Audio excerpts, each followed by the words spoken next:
Okay, so today we are going to look at model evaluation and optimization. So like I was saying earlier, um, a lot of times, one of the key things that a machine learning engineer has to consider is, how do I know that my model has learned well enough what I want it to learn? How do I know when to stop, right? You know, should I stop, right? Um, these are very, very interesting questions, which over time, the truth of the matter is that you really gain these insights by hands-on experiences. Basically, as you train models, you continue to gain more of these experiences. When you train a model, um, you see the things you had to do in order to get it to a point where it was very good or where it was able to learn, right? So yes, a lot of it will come through experience. But at this stage, some of the questions you may be asking yourself would be, how do I know? How do I know that this model has learned or is not learning, right? That would be the first question. And then the next question is, if you do know and you figure it out, the next question would be, how do I know what to do in order to change its trajectory kind of, and help it to become better or learn better. So we are going to talk about some of those ideas in today's class.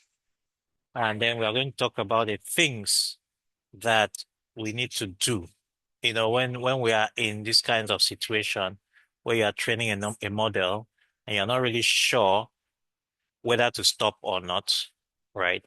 Because I noticed a lot of people had that kind of challenge. Some people were training. There are some lightweight models you can train it with 1,000 epochs and it's all good, right? Some other models you can train with, 1,000,000 epochs and it's not good. Some other models, if you didn't standardize or normalize, you could use 1,000 epochs, it doesn't converge. But you take that same model, you standardize it. I demonstrated that last Monday when I showed us feature engineering and how normalization and standardization plays a role in the speed of convergence, right? So there's also interplay between hyperparameters like the learning rate that you choose and the number of epochs that you choose, right? And even other things like, for example, you can look at your gradient and you look at your gradients and decide, okay, what learning rate should I choose? Maybe the gradients are too tiny, right? And so on. So there is no single answer that fits all. This is the point I want to make, right? If the last model you trained use 1,000 epochs and it converge, it doesn't mean that the next model, 1,000 epochs will be sufficient. So don't just automatically run your loops for 1,000 epochs and then submit it. Hey, you should be asking yourself, has this model learned? And I guess the question then will be, how? How do you tell? So that is where we come to this section where we are talking about model evaluation. Let's proceed. So the first thing is part of what we want to achieve in this is first to be able to understand what is a loss function versus a metric, right? So we at least differentiate between the two. They are not the same, even though you tend to hear names that sound similar. For example, mean square error, right? Mean square error is a loss function, but mean square error is also a metric. So are they the same thing? No, they are not, right? And we need to understand the difference and the differences in usage. Sometimes it may just be, oh, coincidental that they are the same or they're used in the same place. For example, when you're doing linear regression, you will use mean square error as a loss function. And then you also use mean square error as a metric, right? But in if you're doing if you're doing logistic regression or classification, you use categorical cross entropy as your loss function, right? While um you use you use precision recall, accuracy, F1 score as your evaluation function. You see, it's not the same thing, right? So we are going to look at some of those. Okay, so we need to know the difference between those. And then after we'll also look at model search and optimization, right? We will see how we can do that. That will be more of a hands-on, process where we can look at doing model search using sklearn. Now, the main thing with model search is that you try a few different models. When you are doing model search, the most important thing is that you should have a consistent way of measuring the performance of each model, and then you compare. And then when you compare, then that helps you to eliminate, remove the ones that are not doing well and keep the ones that are doing well. And then after that, we will see how we can do um, um, model search using sklearn. We're not going to do regularization yet until next week, or the week after next when we're talking about neural networks. Okay, so what is a loss function? A loss function basically is something that quantifies how far the model's predictions are from the true target values. So it converts the prediction errors in each data point, right? In each data point. So remember, when you're doing prediction, as part of your training, by the way, loss function is used during training. So as part of your training, when you are measuring each data point, how far the prediction of the model is from the actual target or true values, right? Those are maybe a lot of numbers. The loss function combines all of those numbers into a single metric because you do need a single metric for training. That single metric will determine the gradient, right? Or the loss, basically, not the gradient, but the loss, which is um allowing you to see how well the model is learning, right? Typically, you get the gradient by differentiating the loss. So you will do a differentiation of the loss function, and then the function that results from the derivative of the loss function is what you use to calculate the gradient. Okay. So that is what the optimizer is trying to minimize, basically. We are trying to minimize the loss. So that's why you use a gradient. The gradient gives you a way of minimizing the loss because you know that the point at which the loss is minimal is the point at which the gradient is zero. So everything kind of revolves around that principle. So why do we need loss functions? First of all, of course, the guide training, because the optimization algorithms use a loss function, like I said, um, to calculate the gradient, and then it uses the gradient to update the model weights. So it's not directly the loss we see, but rather the gradient of the loss at that point. Um, so that's one. Then the second thing is while you are training, it allows you to track how well your model is learning. Okay. Then the third thing, of course, is that the loss function allows you, when you are comparing different models, right, to find out which one is doing better on the training data, right? So, like I said already, the loss function provide gradients for learning. So that means that the loss function must be differentiable.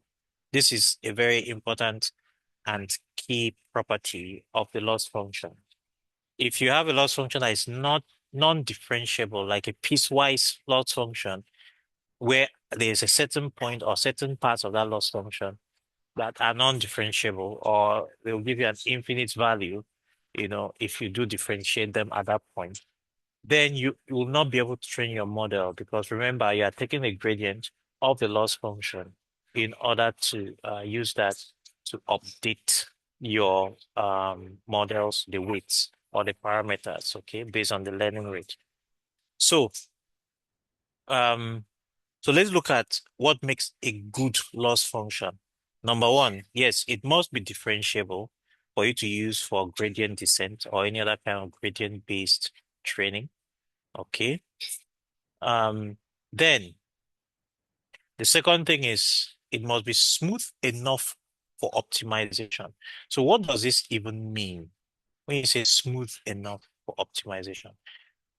Optimization requires that the line or sh- the the curve of the loss function should be smooth and continuously differentiable. So not just that I can differentiate it at every point, right? But the derivative should also kind of be smooth and not have strange bumps, somewhere in the middle. I guess it's more or less saying the same thing, right? So if you're not able to achieve that, then you may have a problem with gradient descent, right? You may actually have a serious problem with gradient descent. So that is why it is very, very important to have a smooth function. Then the third and important thing is that your loss function should reflect your actual goal, right? The goal of the task that you are training your model for. It has to reflect it. If it doesn't, then you will have a situation where you are training for the wrong objective, right? So you have a situation where, okay, I've trained the model and it is doing very well in because I use a particular loss function or I use a particular, um, um, cost function, which, by the way, the other time I think I've explained the difference between the loss function and the cost function. The loss function is basically the function that's used to calculate the error of each data point, while the cost function is a function that combines those errors into a single differential, a single scalar number. So now, if your loss function does not match with the objective that what you want to achieve, then you may end up being in a situation where you have trained something and it does very well on the training data. But when you take it into the real world, okay, it does very poorly simply because you chose the wrong or you chose something that does not match the goal of the task. So this is very important. Then finally, your loss function should be able to handle outliers very well. So an outlier is a data point that is far from the median, right? So it's far from where most of the normal data is, basically an anomaly, right? So if your loss function chokes you know, whenever it hits an outlier, then you may end up with things like gradients that are so large, right? It throws everything off for that particular data point and may cause you to over skew or overweight towards that data point. That's one good example. Then, alternatively, you could have a situation where it is not handling the outlier well.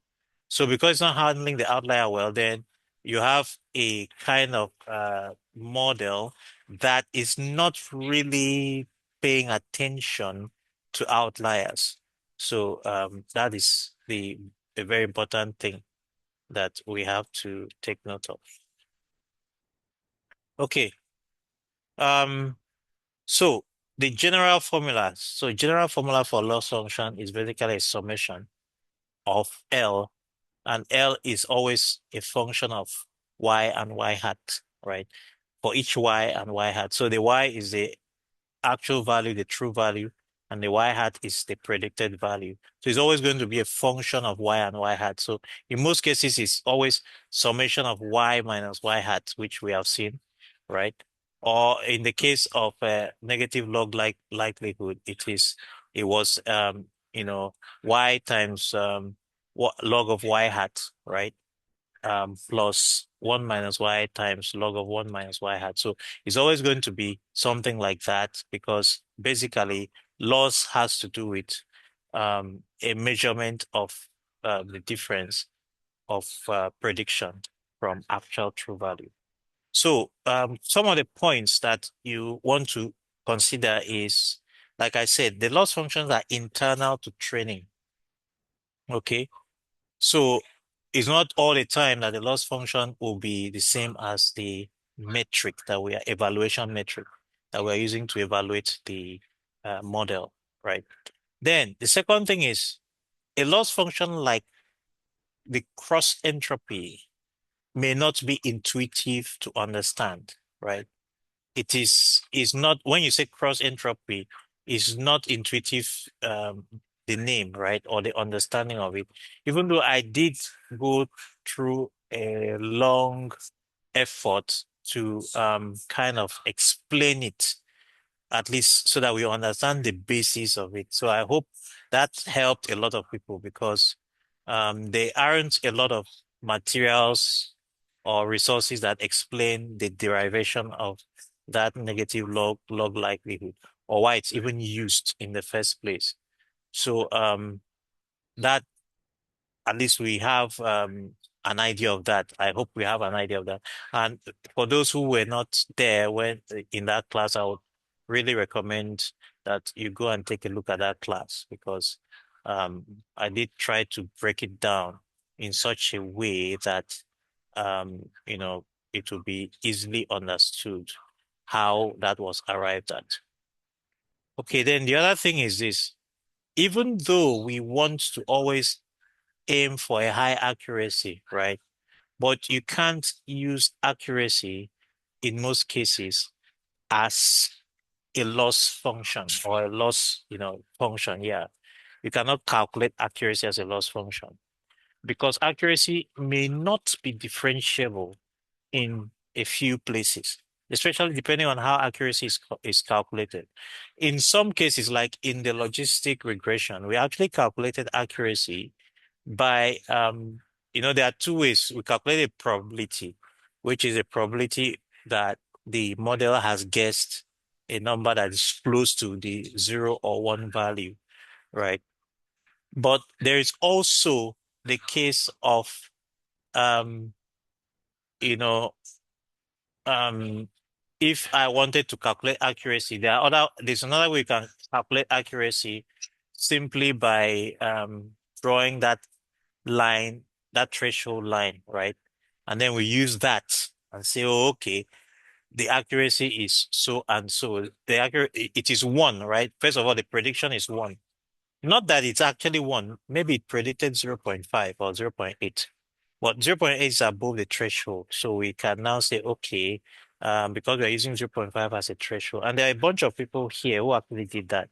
And I said, well, okay, while that is nice, and that is really how you calculate accuracy, but for me, I'm not going to use that to calculate it because it's going to make your model highly optimistic. But like I said, we don't use that for loss calculation because if we're using it for loss calculation, once a few data points cross that threshold line, then it will be, oh, everything is nice, and your model will stop, learning, right? You now have a situation where um, any further improvements will still give you the same loss. So if you had a stopping condition that said, okay, if the loss does not increase by so and so, then just stop it. It would stop it. But we don't use that. We don't use if the value of y hat is greater than 0.5, then the prediction is 1, right? Rather, we use the actual probability, which is the actual value of the y hat, the log the logistic curve, right? The sigmoid function. We use the output from the sigmoid function directly, and that's what we are using for loss, so that the loss will continue to improve, even when you can say that the model has gotten to a point where it's actually predicting correctly every data point with respect to or vis-a-vis the threshold, but there's still room for improvement. And I'm going to demonstrate this, when I go to just look at um when I go to look at the logistic regression problem. So let me just save it for that. Okay, so that's the loss function. So for loss functions, we already looked at this, right? Regression loss functions, we have the mean squared error, right? Because the mean squared error basically takes the difference between the value the y and the y hat for each data point and squares it, right? And like I said that time, the essence of squaring it is you want to eliminate the effect of negative and positive numbers canceling each other out. And then you square it, you sum it, and you take the average. Now, um, one thing with mean square error is that the mean square, because it's a square function, it tends to blow up at the upper ends, right? So if the value of the difference, right, between the y and y hat is pretty high, then the mean square error will jump up. It's a quadratic function, essentially. So it tends to penalize large errors heavily. And that is where we talk about outliers. Outliers would have large errors, right? And um, the the outliers would tend to get much higher values. So if you have a data set that has a lot of outliers, that may be a problem. Okay. So that's the one thing with mean squared error. Um, but it is smooth and differentiable. It's a polynomial equation, basically. So it's smooth and differentiable. So it is very well suited to be used as a loss function. And it's sensitive to outliers, like I said, because of course the outliers are further away. The errors for the outliers or the residual for outliers are higher. So and because it's a square function, it will blow that out of proportion. The second one is a mean absolute error. So in the mean absolute error, we are taking the absolute value of the residual. So we are still doing y minus y hat, right? In order to eliminate the negative, the influence of negative and positive values canceling each other out, we now create this absolute, function basically. So we take just the value and ignore the sign, okay? And that is what absolute value means. That's why it's called a mean absolute error. Then we sum it and um, we take the average, right? So that is why, so that's why it is called, that's why it's more robust to outliers, right? Simply because the residuals that are large, we are not squaring it anymore. So it's kind of proportional. It's kind of a linear proportional curve. So you mean absolute error is basically linear. It's a line, right, that goes in one direction, and then in the other direction, it is flipped around because you cannot have negative values. So you cannot have negative y or negative cost values. So it's always going to be kind of a mirror image. The gradient is always constant, right? Of course, because it's directly proportional to the value of x. So you're always going to have the y value, the error value is always going to be proportional to the x. So you're going to always have a constant gradient. So then we have the third one, the Huber loss. The Huber loss is a combination of the first two, the mean square error and the mean absolute error. So effectively, what we are basically saying is um the cost function is half of the square of the mean square error if the residual, right? Um, if the residual, okay, let me back up. Is before we get to the mean square error, which is when we sum up all the losses. But a single loss, right, is half of the square of the residual, right? So that is if the residual is less than a specific value called, this delta. So below a certain value, because we don't want the below a certain value, we use square of the residual. But above that value, okay, maybe that's the value where we don't want it to blow up too much, right? Because of course, remember, like say mean square or square of the residual kind of blows up when the value of the residual is very high. So at that point, we choose a certain threshold and say above this point, we now use we use the mean absolute value, right? And then we still multiply it by the delta. So in a way, it maintains a kind of continuity because it means at delta, the value of delta is still going to be delta times delta squared, right? Minus half of delta squared. So we still subtract half of delta squared, so it's going to be continuous from that point. but it will now change from being um, a straight equation to, sorry, from a quadratic equation to being a piecewise quadratic and then a linear equation.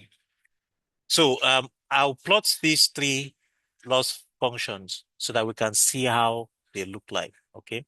So it's a combination of MSE and MAE, right? It's smooth around zero, right? And it's also robust for large residuals. That's why we introduce the MAE, when the residual goes above a certain point. Then it's used in a lot of production models. So whenever you hear of the Huber loss, that is what it is. Okay, so that's for regression. For classification problems, logistic regression, which is actually a classification problem, is a two binary classification problem, or multi class, classification problems. You now use the negative log likelihood or log loss, right? Which is also called the binary cross entropy. So for that one, you are basically predicting, you're calculating the log of the prediction, right? And this prediction is log of probability times the value, the expected, the actual true value. Okay.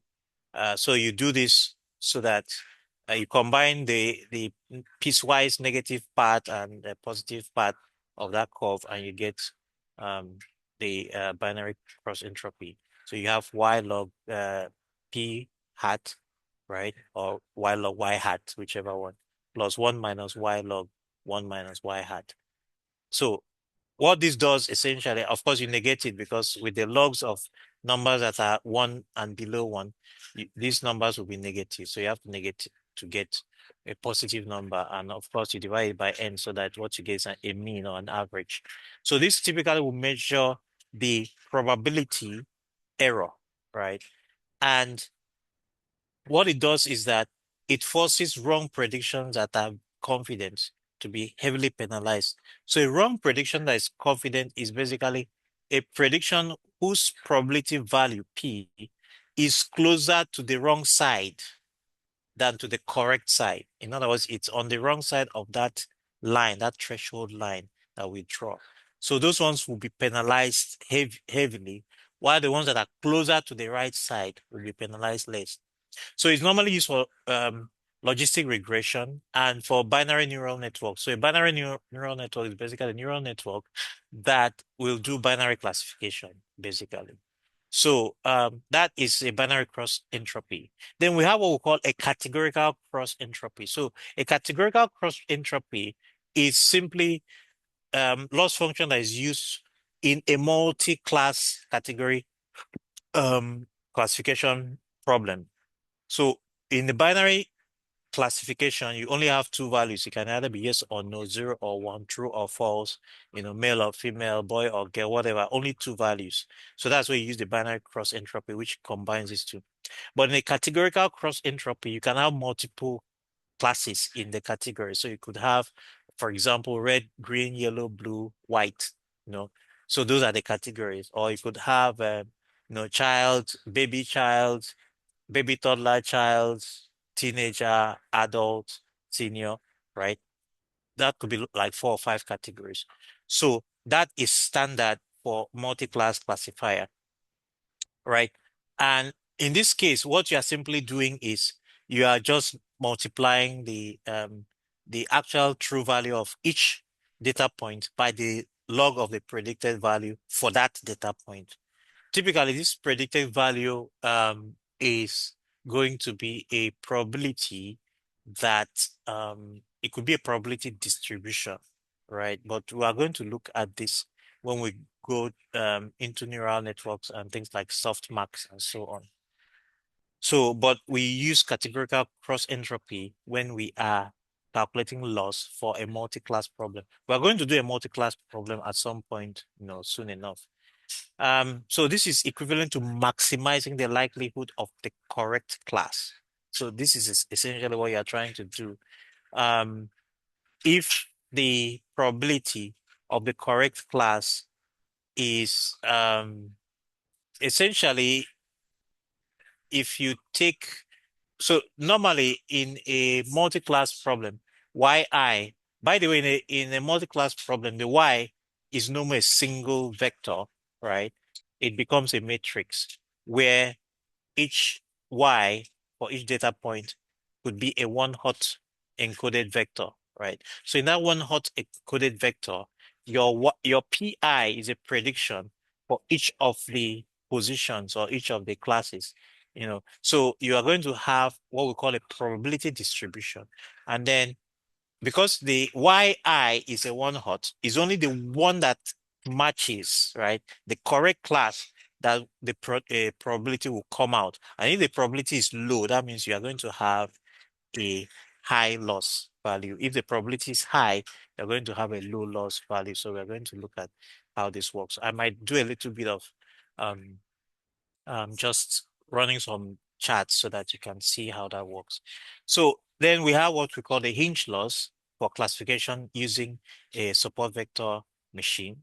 So in the hinge loss, you are essentially trying to get the maximum value between 0 and 1 minus y dot y hat, right? So y dot y hat, that's a dot product between the true value and the predicted value. And when you do 1 minus that, it means if that value is above 1, it will be negative. So we'll go with 0. But if that value is below 1, then it's going to be a measure of how close it is to the value of 1. So it encourages a margin between the classes. So remember, in support vector machines, you always try to maximize the margin, right? That is what allows the SVM to improve or to be very good at generalization. So the characteristics is a linear piece plus max function. So things to look at, generally in the context of losses, mean square error is best when errors need to be strongly penalized, basically. If you want to penalize outliers a lot, then use a mean square error. Otherwise, you use the mean absolute error. Cross entropy is best when the model is outputting probabilities, right? So whether it's binary cross entropy, where it's outputting a probability that it is the true value, or in the categorical cross entropy, where it's outputting a probability distribution, and you want to find the probability that matches the single correct class. Then deep learning often modifies cross entropy with a softmax layer. So like I talked about, you're going to get probability distribution, and then you always want to normalize that probability distribution. That's what the softmax layer does in a way. The softmax layer, what it does, we'll talk about that later on. When we're talking about neural networks and neural network layers and all of that. So softmax is a way of creating some kind of normalization so that the sum of probabilities will always be equal to 1. That's really what softmax does. Okay, so that is a summary of loss functions. Now, the next one we'll look at are evaluation metrics. So like I said, evaluation metrics are different from loss functions. Loss functions are used as a means to measure the how far away the model is from the true value when you want to train, while you are training the model. And it's used to differentiate it to generate the gradients that are used to modify the parameters of the model, right? But evaluation metric is used to measure how well the model, after you have trained it, how well its predictions are doing, right? With respect to the specific task, that it is supposed to be doing. So it is very, very important to understand that there is that difference, right? So unlike loss functions, metrics are designed to reflect the real world performance, okay? They are not designed to be differentiable. They're not designed to be smooth. That's not their purpose, right? But their purpose is that it needs to reflect, hey, how good is this thing actually doing? If I wanted to take it, you know, into and do what it's supposed to do, right? So that's the most important thing that you need to understand about evaluation metrics. So why are evaluation metrics important? The first thing is that it will show how well the model will perform on unseen data, on unseen data. So that's why when we train a model, typically we should actually have test train split, right?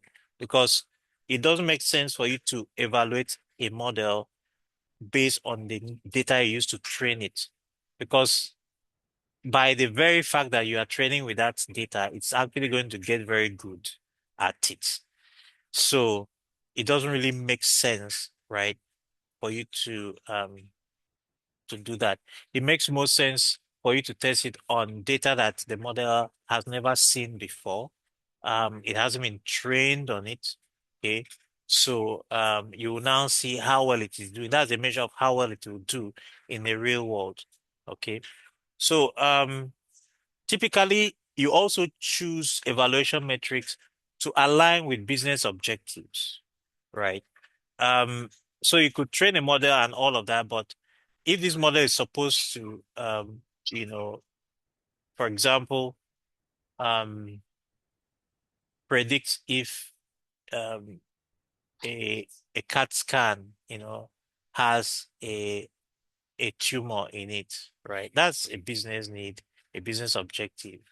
You need to ask yourself, do I prefer my model to give me false positives or false negatives? That's the business model now, right? So there's a difference between training a model to predict, for example, the cost of a house. If it is wrong, what's the worst that can happen, right?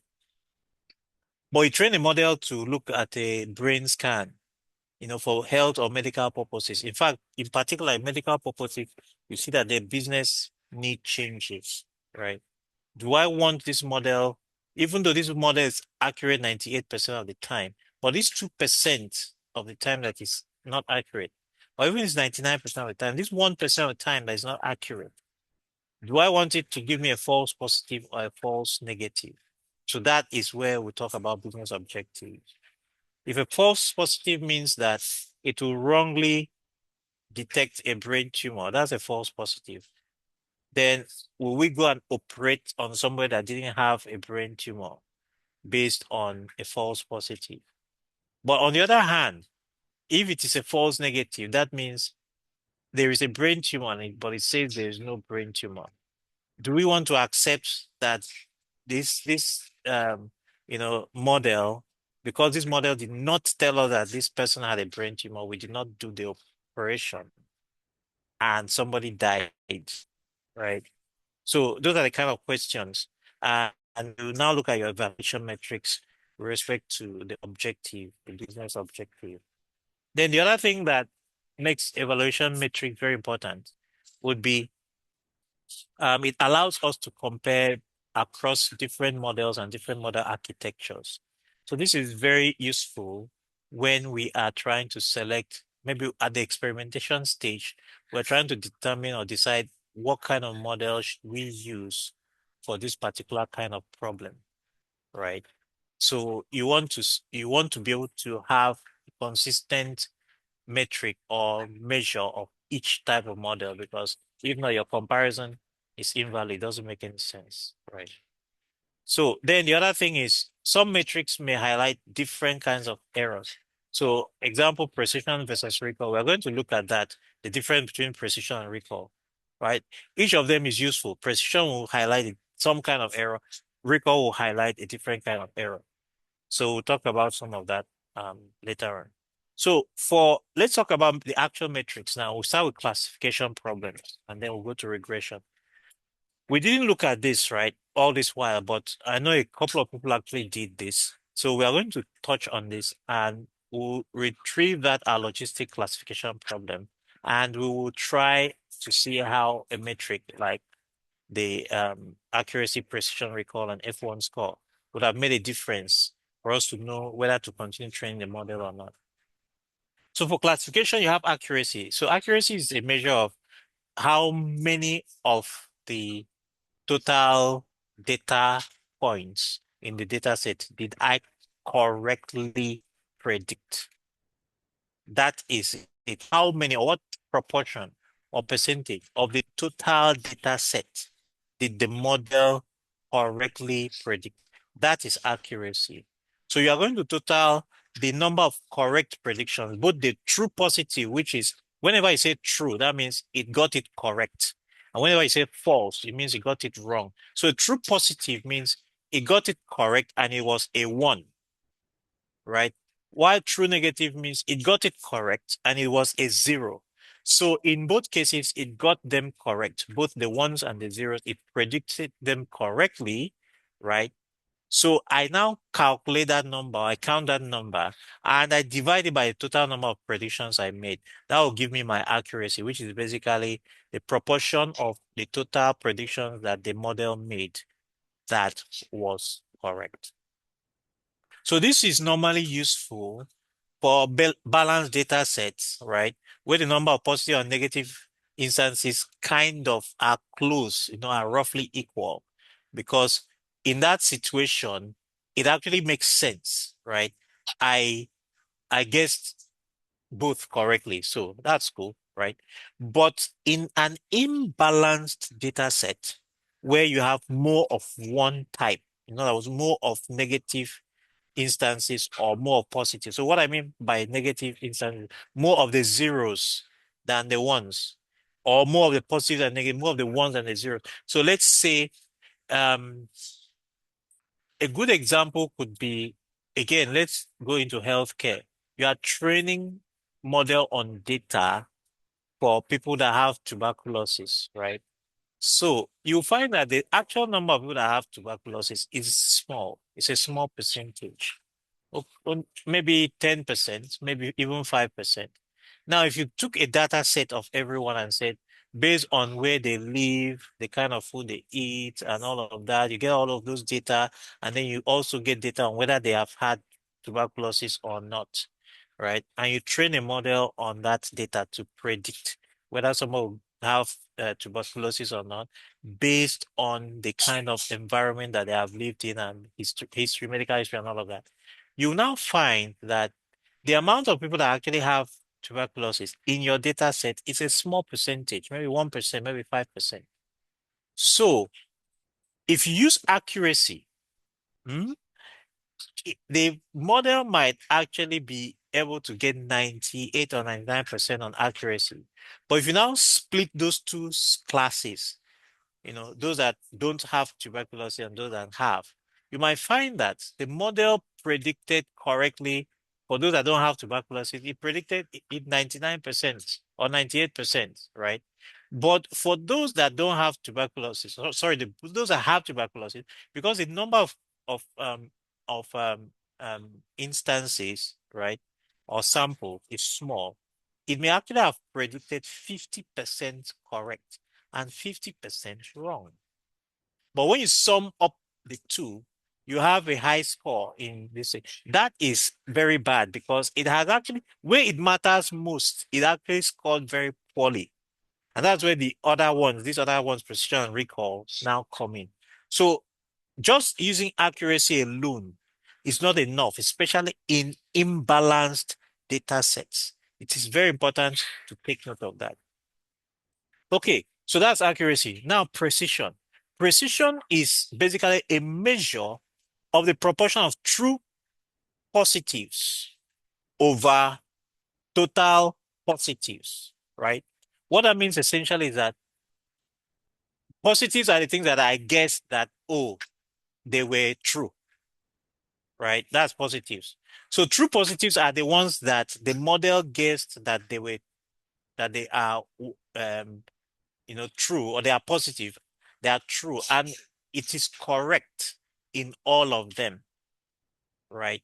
So, for example, if we still go with this example of, tuberculosis and so on, if I guessed that, you know, in a, if I was given a test set and I guessed that 3 out of 5 people, had tuberculosis, and I was correct, uh, and let's say, um,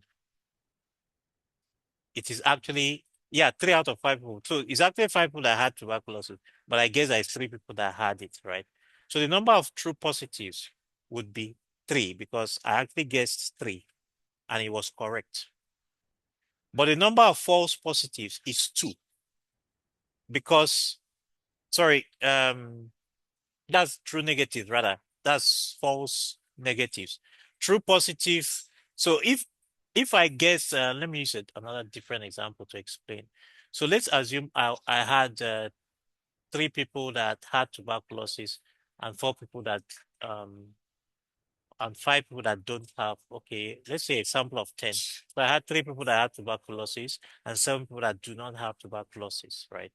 So the positives are 3 and the negatives are 7. So that's the first definition. Then I put my model after training it, I put it to work, and it now guesses, right, that 5 people have tuberculosis, right? It guesses that 5 people have, or it predicts that 5 people have tuberculosis, but it's actually 3 people that have tuberculosis. So I have 3 true positives because I got 3 people, right? But I also got 2 false positives because the model has predicted that 5 people have tuberculosis. That means it has predicted 2 people that didn't have tuberculosis as if they had tuberculosis. That is a false positive. So in this case, the precision will be the number of true positives divided by the total number of actual positives. So the true positives that um, we had would be 3, right? But the number of true positives is 3, and the number of false positives is 2. That's 5. So it's essentially the precision is of the total number that the model has predicted as positive, right? How many of it was actually true? So it's a measure of how well or how correctly the model has predicted the positive class. That's basically what it is. So of all the instances that the model predicted as positive, how many were actually positive? That's basically what precision is. So it is true positives over total number of positives. So this is useful when the cause of false positive is high. So like we talked about the brain tumor example, a false positive might be costly because we are going to do a brain surgery on someone that doesn't have a brain tumor because the model told you it does. Okay. The other example here is in a spam detection model, right? A high precision model would have will mark very few non-spam as spam. So that's another example. The true positives are the ones that the model say is spam and it's actually spam. But the false positives are the ones that the model said it is spam, but it is not actually spam. So precision gives you that. Recall is kind of the flip side of precision, right? So recall is saying of the total number, right, that the model correctly predicted, how many of them were true positives? So that is the total sum of true positives divided by, sorry, the total of number of true positives divided by the true positives plus the false negatives. So false negative is also a correct prediction because false negative is the one that the value is negative and the model says it is false, right? So that means that the proportion of actual positive instances that were correctly identified by the model. So that is kind of the true positive rate. So it's like saying if this model was able to correctly predict 10, both as true if they are true and false if they are false, right? Then how many of those did it actually predict as true if they are true? So recall is very useful when the cost of false negative is high.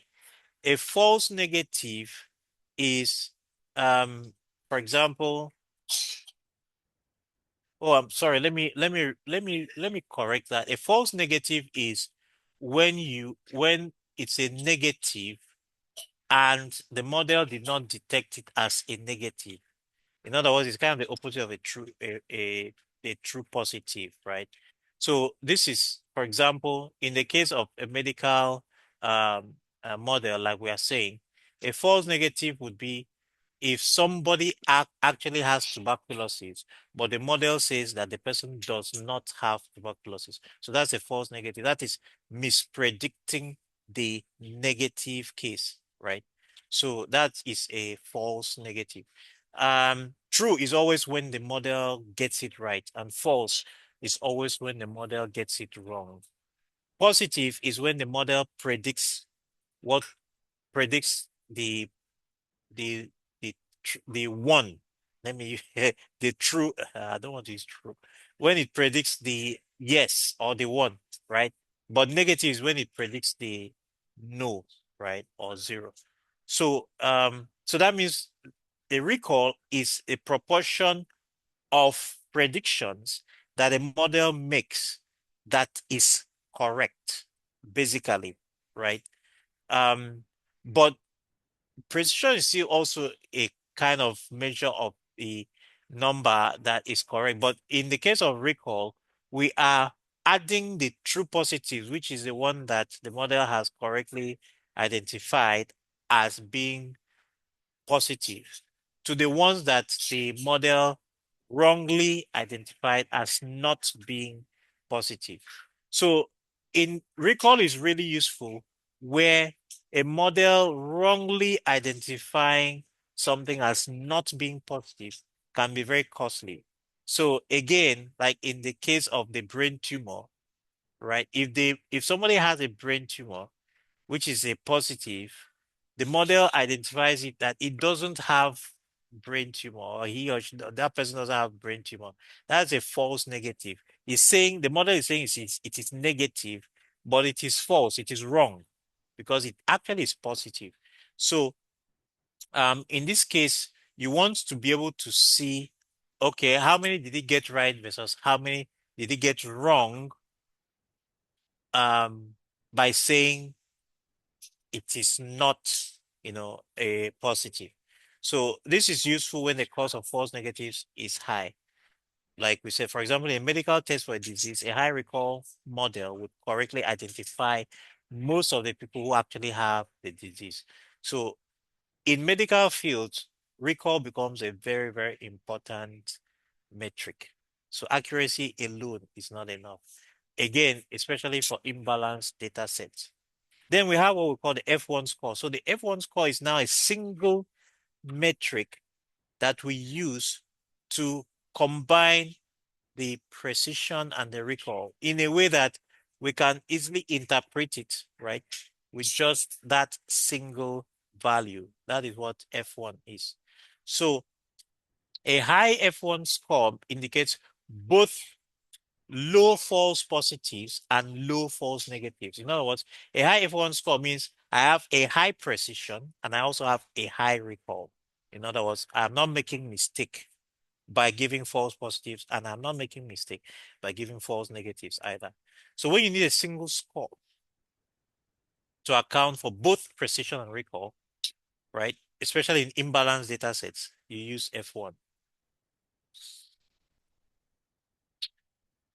So you can see the formula. F1 is basically precision times recall over precision plus recall multiplied by 2. Okay. Um, that's one way of writing it. The other way of writing it is 2 times the number of true positives divided by 2 times the number of true positives plus the number of false positives plus the number of false negatives. Take note, there is no mention of true negatives here, which is interesting. True negatives only show up in the accuracy calculation.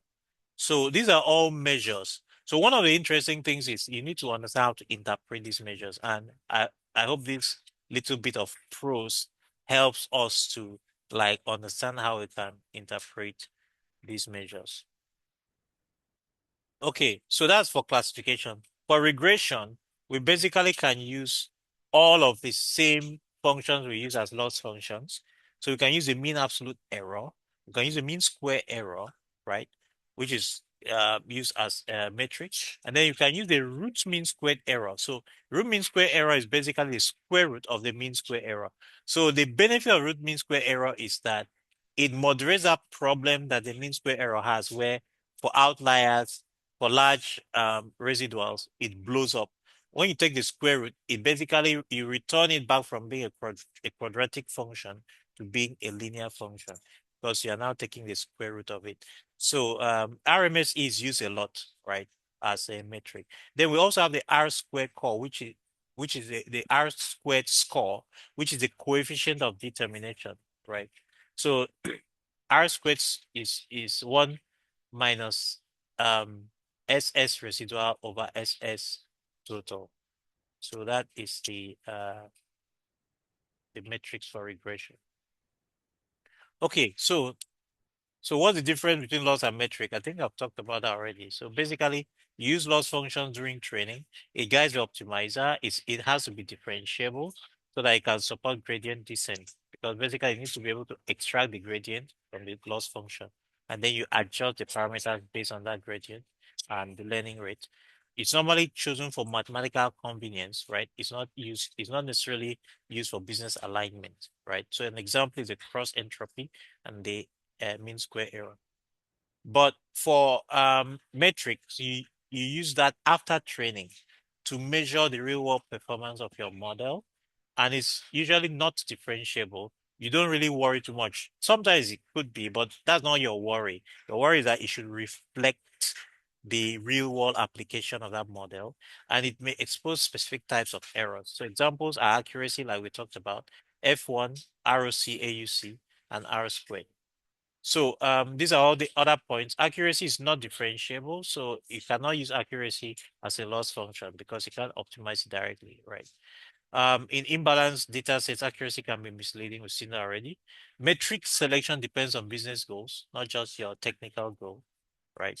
So we looked at real world scenario, precision for spam detection, and recall for cancer detection. So you can see for spam detection, we are focused more on minimizing the false positives. So we use precision. But for cancer or other kind of diagnostics in a kind of medical um, situation, you want to minimize the false negatives. So you use recall. Metrics don't need to be smooth or differentiable. Metrics could be continuous. So, for example, if you are using accuracy and you're using the threshold of 0.5 and say, okay, I use that to calculate my accuracy, then you can have a situation where the accuracy just jumps from 0 to 1, right? Metrics often depend on classification threshold, like I said. So you could choose a threshold of 0.5 or 0.7 or something as the line that you draw for classification. So for the logistic regression we did, we're looking at 0.5 as the threshold, but it doesn't always have to be like that. Sometimes you could decide to choose a higher threshold, right? Just to be sure that your positive predictions are more robust. Then loss is used for learning, basically for training models, but metrics judge performance. When you talk of binary classification, we already talked about that. Cross entropy measures probability difference. So accuracy only cares about correct versus incorrect, right? So that's where accuracy, you need to be aware of that. And then a model could have good accuracy, but bad loss. Loss is normally a measure of the confidence that that model has in the knowledge it has learned. So having said this now, the next thing we want to talk about is, stopping training, right? So um, it's always a question to ask, should I stop training? When should I stop training? Why should I stop training? You know, So the first of all, the reason why you want to stop training is to prevent overfitting. If you keep training the same model on the same data, right? At some point, the training loss will continue dropping, and at some point, the validation loss will begin to increase because the model has started overfitting, okay, on that data. Now, typically, this is not a problem if you have a large data set. A large data set that is so large, you really cannot overfit, especially if you are swapping out the data and doing proper data loading and shuffling. Okay. But there are times when you just have a small data set and you have a model to learn on that data set. at some point, if you keep training on that data set, it might overfit. So if you bring test data, then your model is not doing very well. So you see this thing we are saying, training loss goes down, validation loss goes up. That means the model has started overfitting. Overfitting refers to this a condition where your model actually begins to memorize the training data set. It's no more like just learning it so that it can generalize, but it now fits into that data set. So if I wanted to use, kind of an example of overfitting, if you had a data set where you have data spread out in some sort of way, maybe like you have data spread out like this, and you have a model, and you're asking the model, it's not necessarily a linear model, right? Um, just looking at this, you can probably guess that, okay, if I wanted to try to fit into this model, it will be some kind of a curve, right? It will be some kind of a curve, and then the curve might go this way.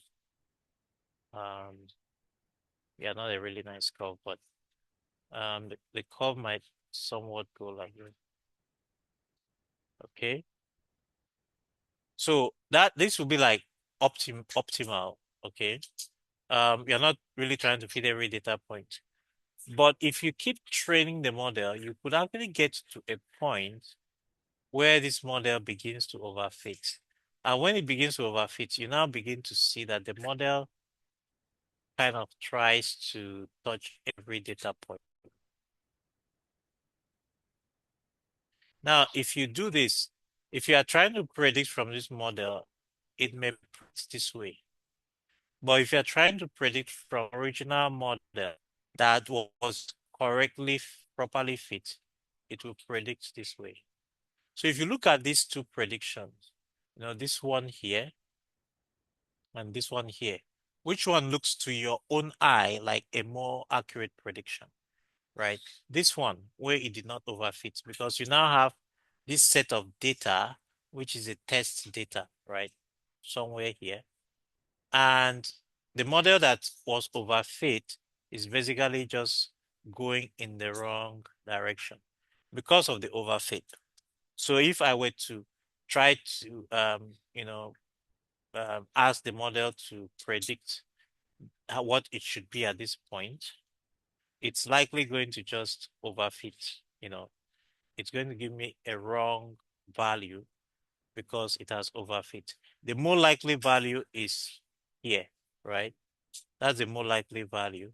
But unfortunately, my model, this is the more likely value, right? But unfortunately, my model is going to end up predicting here. So that's the effect of our fitting. So when you are training models, you really don't want to train it forever, especially on the same data set. If you have new data set coming in and you're shuffling, you can actually continue to train your model. And that's why in most cases, when you're training models, either supervised training or what we call reinforced learning, always have to swap out and bring in new data. Otherwise, you have a model that basically overfits. So what happens then is when you overfit, then you start having really bad accuracy on new data. Okay. So that is the most important thing. So you need to figure out when to stop. The question is, if you stop too early, then you have an underfit where the model hasn't yet learned very well. But if you stop too late, then you have an overfit where the model is now kind of fitting itself almost perfectly into the data and memorizing the data. So how do you figure out when to stop? So we're going to talk about that, shortly. So, but that is one of the key reasons why you should stop training. You cannot train forever, right? Then the second reason why you have to stop training, of course, is training models costs money because you are burning compute, right? Well, even if it doesn't cost you directly, it's costing somebody else, it's costing compute. And you don't want to inefficiently keep burning away compute when the model is not really learning anything new. Okay, so that's the second reason. For efficiency, the computational cost, then the time constraint, which is basically saying, like, I don't have forever to train this model. Maybe I am under some kind of time constraint or deadline. I have to finish training this model and push it out to the end user. So time constraint becomes an issue. And then, of course, diminishing returns after many epochs. So diminishing returns may not necessarily mean that the model overfits. It may just mean that the additional learning or accuracy that the model is getting from the additional training is not worth the cost of the additional training. You are spending a lot of additional compute and other things to train this model, but it's not learning anything new because basically it has maxed out its capacity or the data itself, has gotten the data itself. That's the highest you can learn, that's the lowest loss you can get. So you say, okay, let's stop at that point. Then, of course, the third reason for stopping will be convergence. The model has learned, right? It has gotten to the optimal point, right? The gradients have become very small. The loss landscape is almost flat. The gradient is almost zero, right? The training point is approaching the minimum point, or almost there, or even there. So model has converged. There's nothing more for the model to learn. So you can stop at that point, right?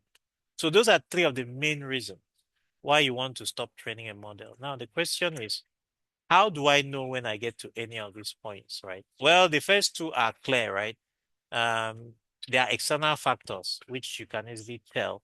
Well, overfitting is something we need to figure out, right? But overfitting and convergence are kind of almost the same. If you converge, you have converged, right? If you train more, you probably will overfit.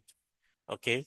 So, but how do you know some of the things that would trigger for you to stop?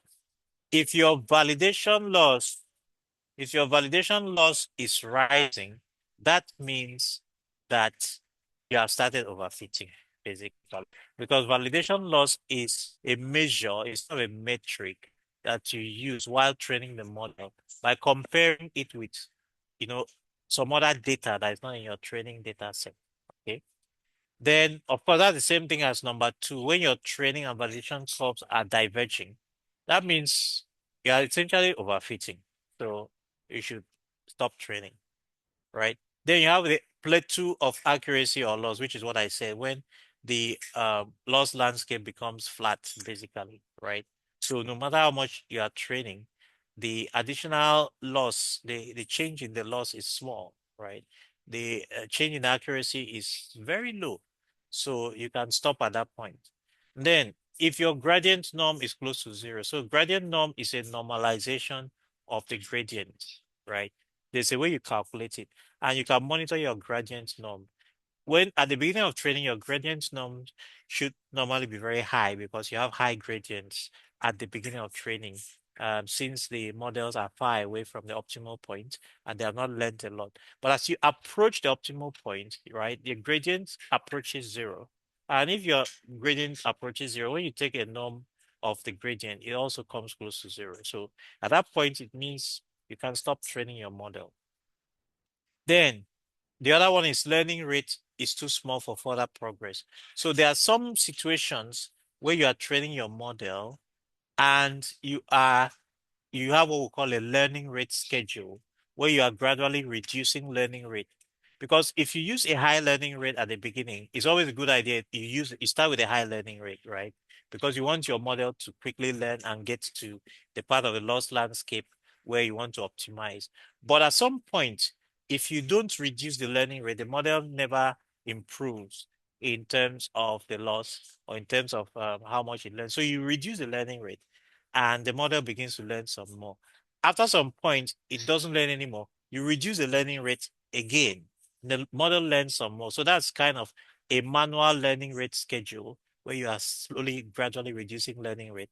But at some point, you get to a point where your learning rate is so small that even if the model is learning, it really is not learning at any reasonable speed.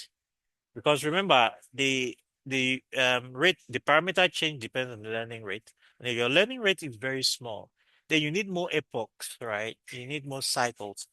And it doesn't really it's not worth the compute. So that's the kind of situation when we talk about um diminishing returns, because at that point you are spending a lot of compute because your learning rate is very, very low.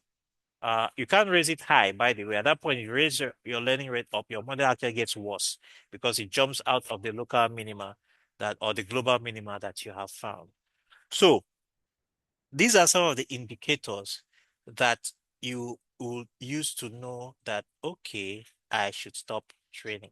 So how can you now do this? So that's still kind of what we call early stopping criteria. So the stopping of training, this is when you have learned, when you've identified situations that you could stop. Early stopping criteria refers to a situation where maybe you had already specified a max epochs and said, okay, I want to train this model for 1,000 epochs or 100,000, a million or 2 million or 5 million, right? But you don't need to wait for that if you find that your model has already converged maybe after 1,000 or 2,000 or 100,000 epochs. Do I still need to train for the remaining, to make it up to 5 million? No. And that's what we mean by early stopping. Early stopping basically means I stop training once my model has met some kind of conditions that tell me that I don't need to continue, right? So one of those is that it fails to improve for n epochs. N epochs is like saying this is the maximum number of epochs that if this model does not give me a sizable, measurable loss, improvements or change in the loss, I will simply stop training it because that's it. That number, they call it patience, right? So typically, um, you can have logic that says train for one epoch, compute the validation loss, right? If the loss improves, you save the model. If not, you increment the counter and you train again, right?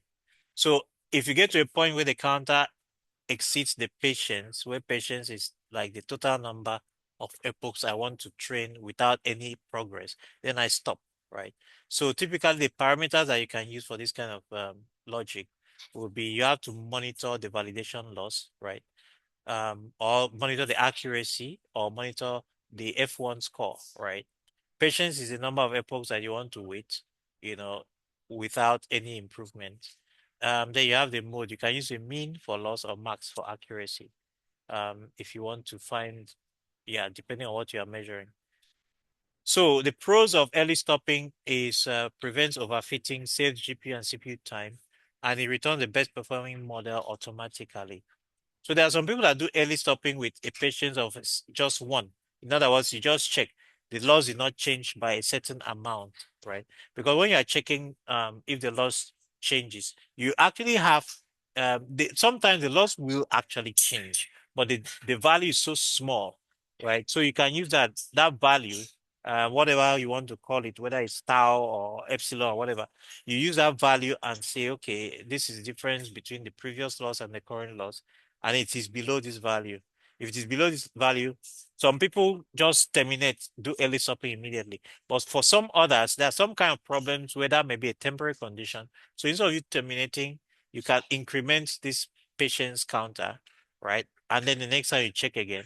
So after the patient's counter has reached the value, then that is when you do your early stopping, right?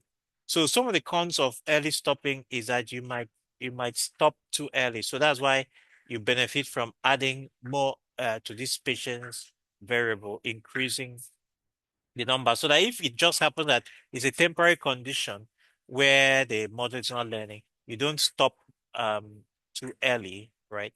Then you could also have a situation where this is sensitive to noisy validation metrics. Okay, so other practical stopping methods that you can use, you can also have a maximum epoch, right? Which is typical what we were doing all this while. We just specify a number and we say, okay, this is the maximum number of epochs. At this point, I will stop. So this one is a very simple safeguard. So you say train for 100 epochs or for 1,000 epochs, right? The benefit of this is that you cannot have an infinite non-stop training, right? Early stopping, we've talked about that already. So that's just based on validation loss or metric. And usually early stopping is the most effective stopping rule. Then we have plateau-based stopping. So plateau-based stopping is when the improvement is below a threshold for K epochs, like I said, right? So you can say, okay, if the loss improvement is below a certain number, that means you kind of your model has plateaued, right? And so you count a certain number of epochs, and once it exceeds that, right, then you stop. The other thing you could do is you could reduce the learning rate on a plateau instead of just early stopping it, right? Sometimes when you reduce the learning rate by a factor, you can find that your model will learn a little bit more stuff, right? And become better because sometimes the global minima or even the local minima um, might be so tiny that a large learning rate basically means the model keeps jumping over that minima, keep jumping instead of falling into the minima, it's jumping over it. If you remember when we were talking about gradient descent and the loss landscape, you see that if your learning rate is too much, you find that your gradients of descending down the loss landscape, right? It's going to be jumping from side to side and it never really goes down. That's the same thing that happens when you go to a minima, to a part of the loss landscape where it's plateaued, but you have another kind of global minima that is there somewhere. But because your learning rate is too high, the model keeps jumping over that. So you normally will reduce your learning rate and allow it to slide into that. So you can reduce the learning rate by a factor of 10, right? That is divide by 10, which is 0.1, and typically that's how you do it. When you do that, you can then check if there is any improvement. If it doesn't improve, you can decide to reduce the learning rate again by a factor of 10 and see if it improves. So if you get to a point where the learning rate is so low and there's still no improvement, then you just stop because it means at that point, there's nothing more that your model can learn. Then we also have a gradient-based stopping where you can just stop when the gradient is very small.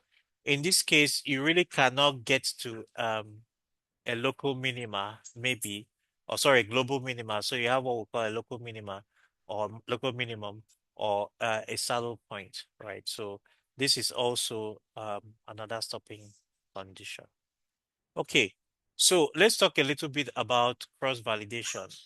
Cross-validation is a way that you can compare different types of models, right?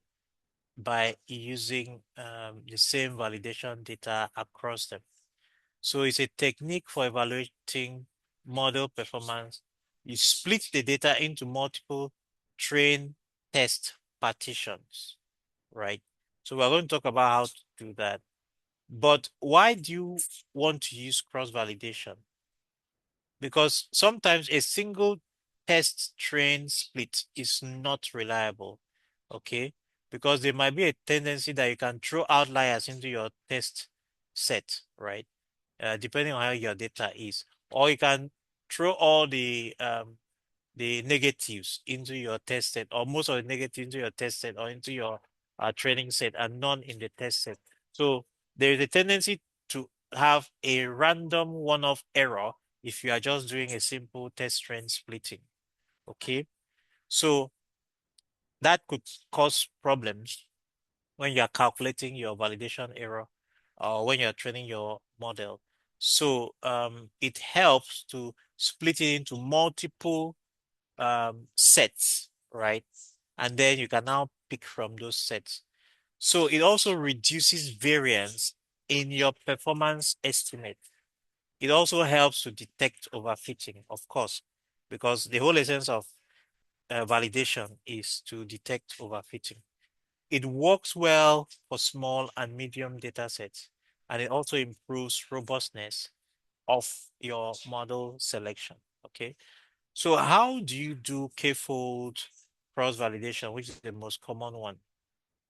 So what you can do is you take the data set, you split it into k equal folds or equal sets, right?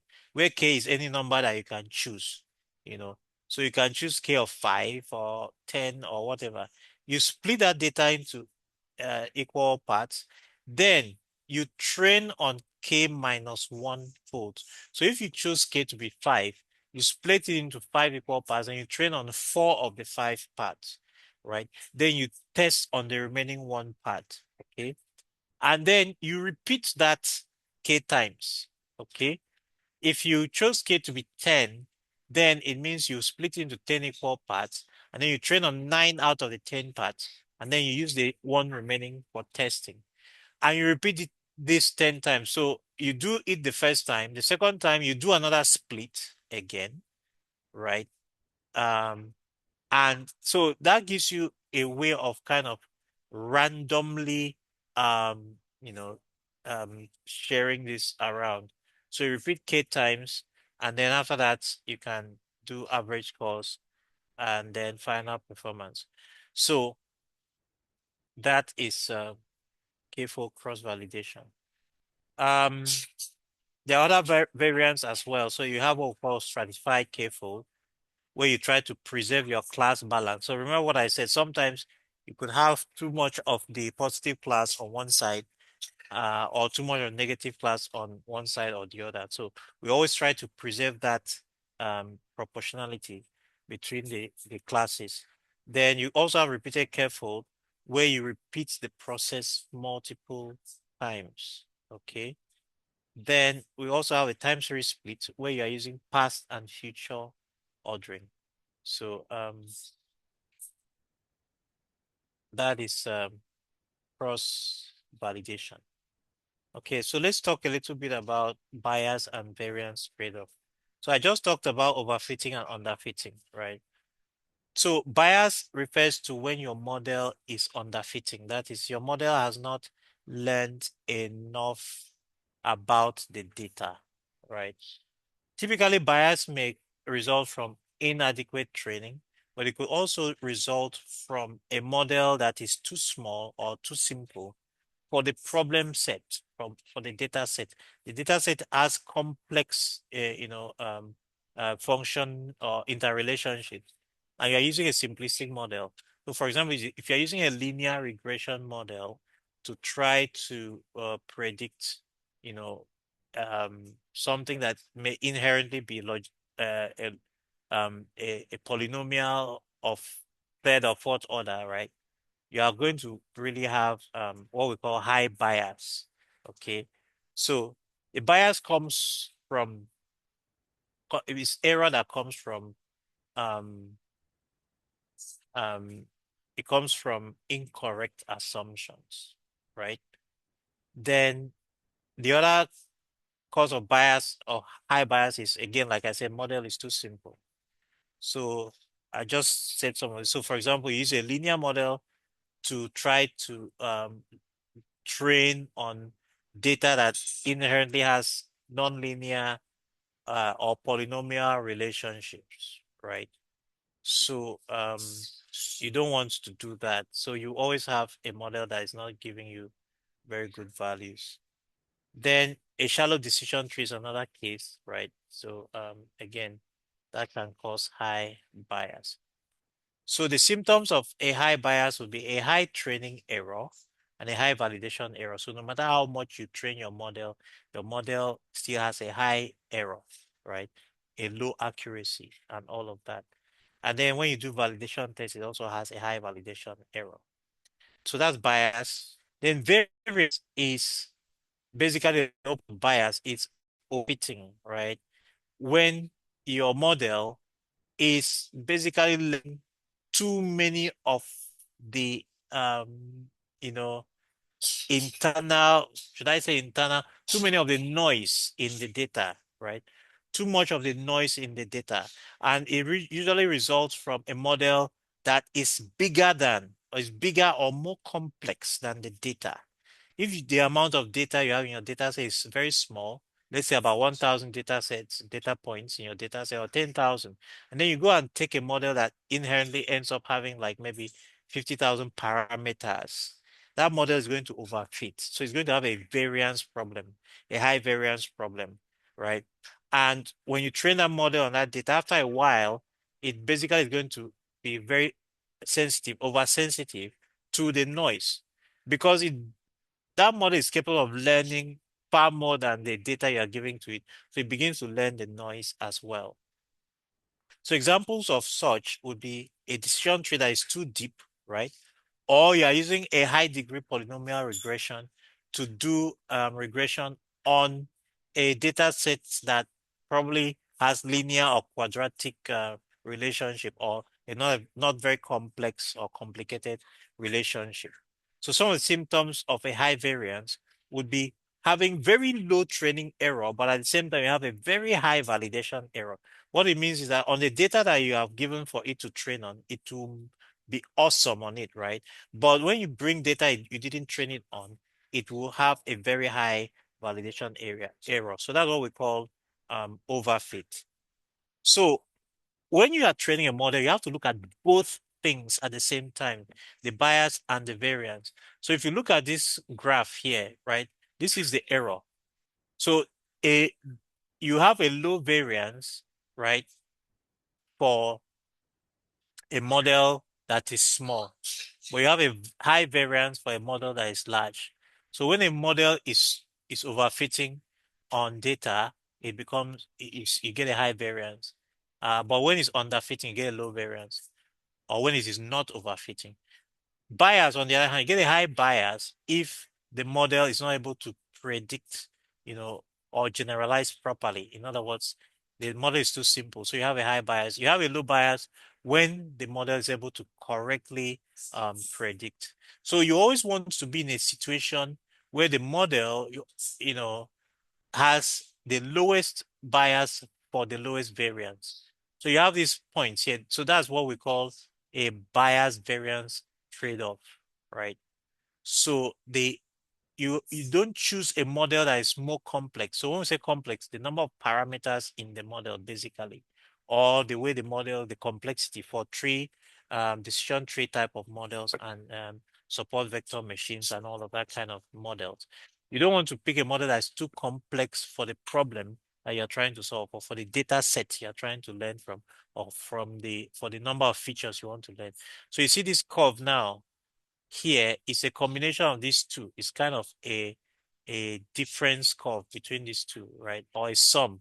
Either one will give you about the same thing. I guess it's a sum. It's a sum curve. So the sum of bias error plus variance error gives you the total error, right?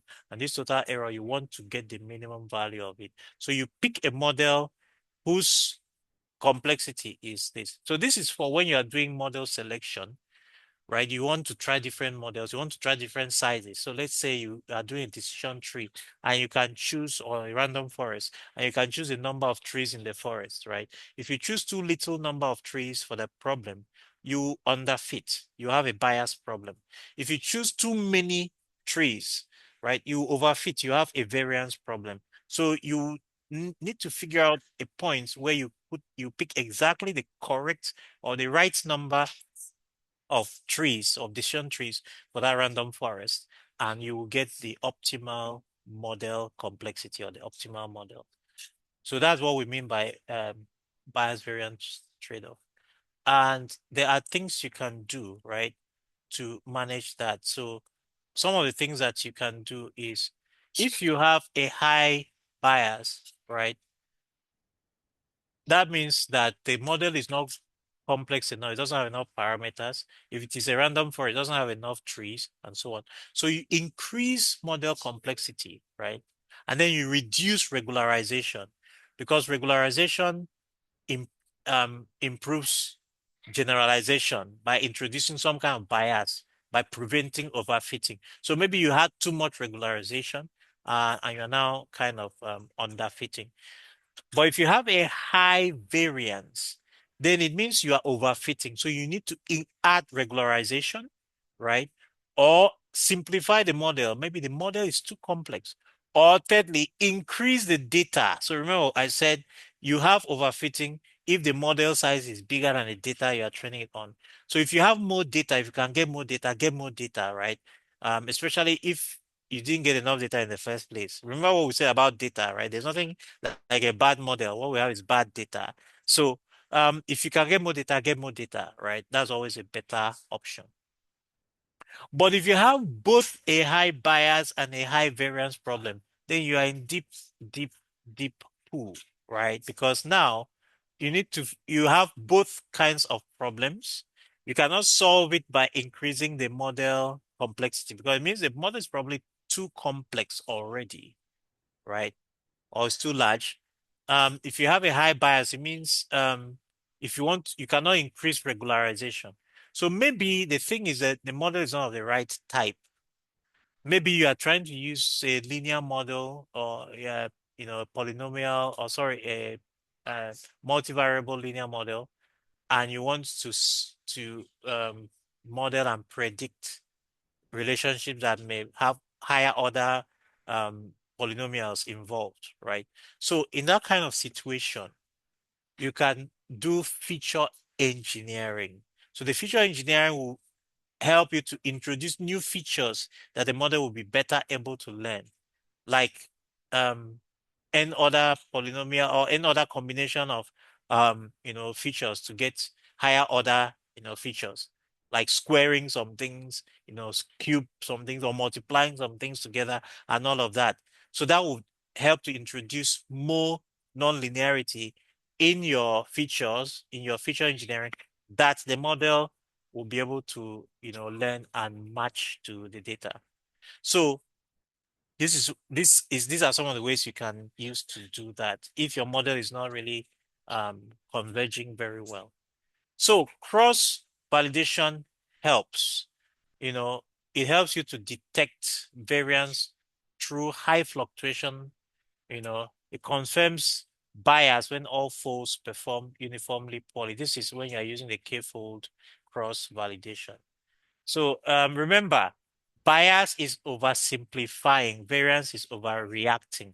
Basically, bias is when your model is too simple to do what it's supposed to do. Variance is when your model is too complex and is overdoing what you are asking it to do. So you can use ensemble methods as well to manage the bias variance.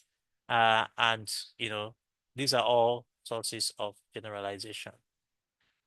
Okay. So I think we talked about this. So there are some things you can do, right? Just to check it. Cross validation is one of the best tools for diagnosing whether a model suffers from high bias, high variance, or there's a healthy balance, right? So high variance case is overfitting. In that case, your training accuracy is high, right? But your validation accuracy is low. That is what that's what you get when you are having a overfitting or high variance. So in that kind of situation, right, your CV scores will be inconsistent. The CV scores are the cross-validation scores.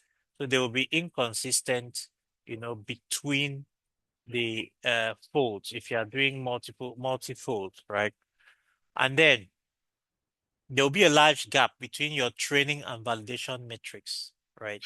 So the interpretation normally is that your model is too complex, okay? Or it is memorizing noise because it doesn't have enough data to memorize. So it's using all those parameters that you have given to it to memorize every single noise in your data set, right? The second is if you have a high bias, which is underfitting. So you have underfitting when the training accuracy is low or the training loss is high. Either case is the same thing. Training accuracy is low. The validation accuracy is also low. So both of them are low. So your cross-validation scores are going to be consistently poor across all the folds, right?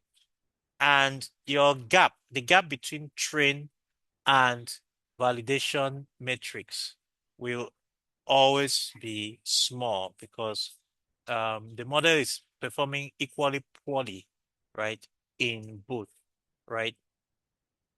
So, um, the interpretation, if you have this kind of scenario, is that your model is too simple, right? Um, so what do? You try to get a more a more complex model, either by increasing parameter size, increasing the number of trees in your random forest, or increasing the number of nodes in your decision tree, right? So that is the second situation. Now, for the third case, you have a well-balanced model, right?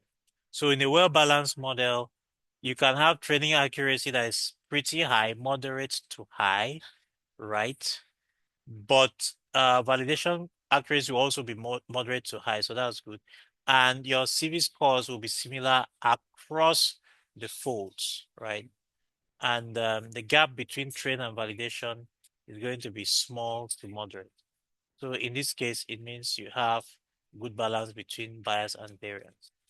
Okay, so now there's a question here whether when we are doing the k-fold cross validation, do we combine the data again before we split the second time?